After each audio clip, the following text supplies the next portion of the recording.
message for those in the gospel music industry.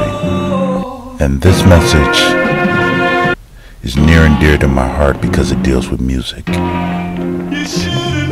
deals with what you call praise and worship.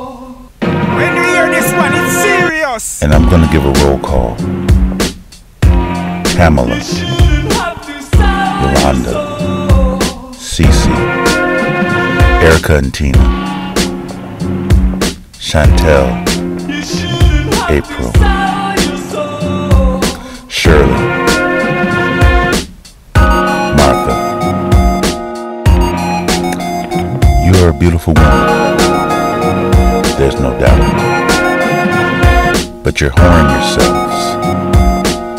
And the reason why I say this is because you signed a contract. You signed that oath that Christ said never to sign. You signed your name in blood. Now you belong to the industry, which is a business, which is a commerce, which means you have to make money off of talking about what Christ has done for you, or what Christ can do for others. Tell me, what's wrong with this picture? So my challenge for you and the rest of you females in the gospel music industry, that goes for you Kiki, that goes for you Karen, Twinkie, Dorinda,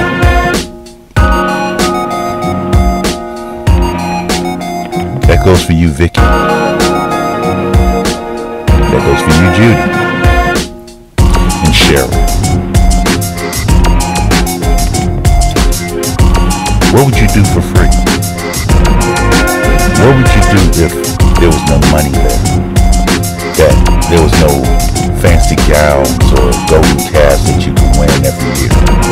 What would you do? Would you speak the truth, the whole truth and nothing but the truth? So help you God. Now let me talk to the men for a minute. As you think on it. Kirk, Tonette, J. Moss, Dietrich, Fred, Donnie, Donald, Thomas Dexter, Creflo, Canton, James, Jonathan,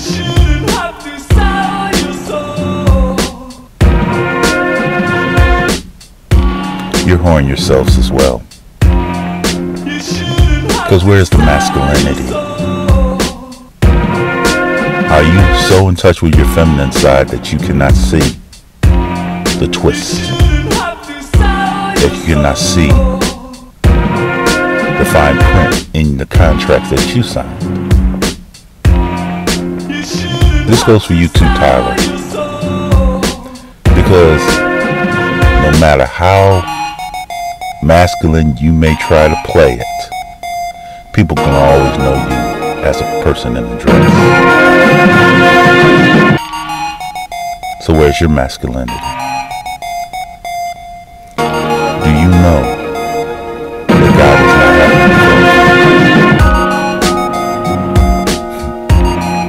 Donald, you talk about getting back to you and living on top of the world, but if you do that,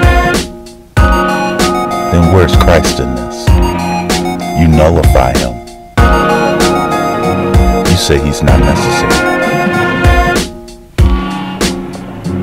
Fred, Marvin,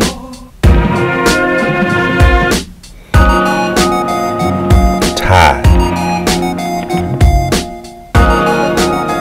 Toby, you're all slaves. You're slaves to this industry, and you'll never tell the whole truth.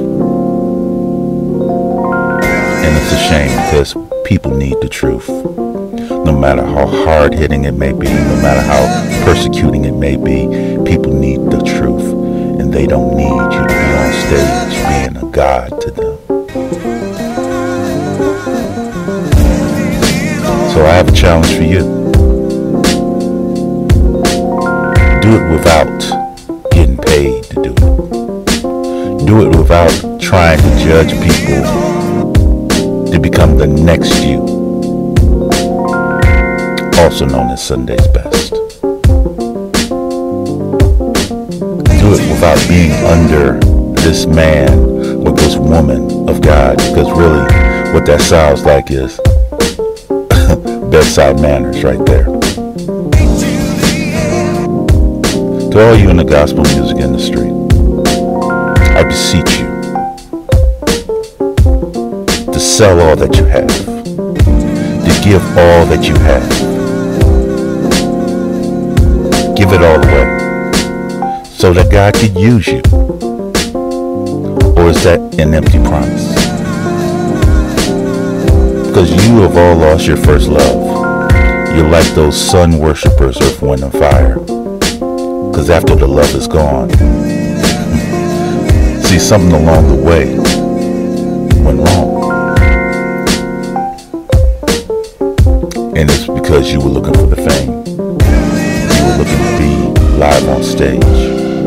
You were looking to be heard, not by an audience of one. And Yahweh, God the Father, is saying, mercy me. If they could only imagine how far they could be without the contracts, without the conglomerates looking over their shoulders, knowing that they cannot speak out against same-sex marriage, against abortion, against these murders, against everything that God detests. If only they could see. If only they could imagine.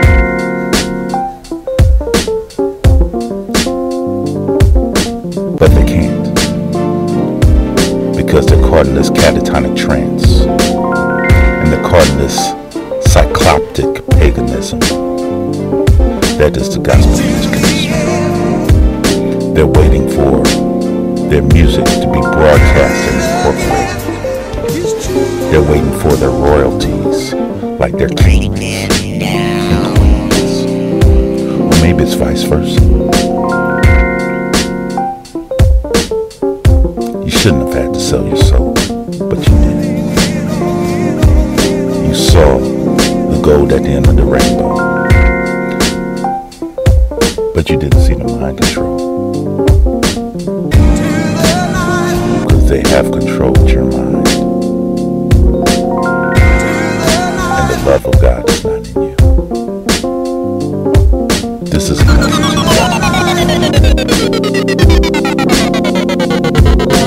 will find me.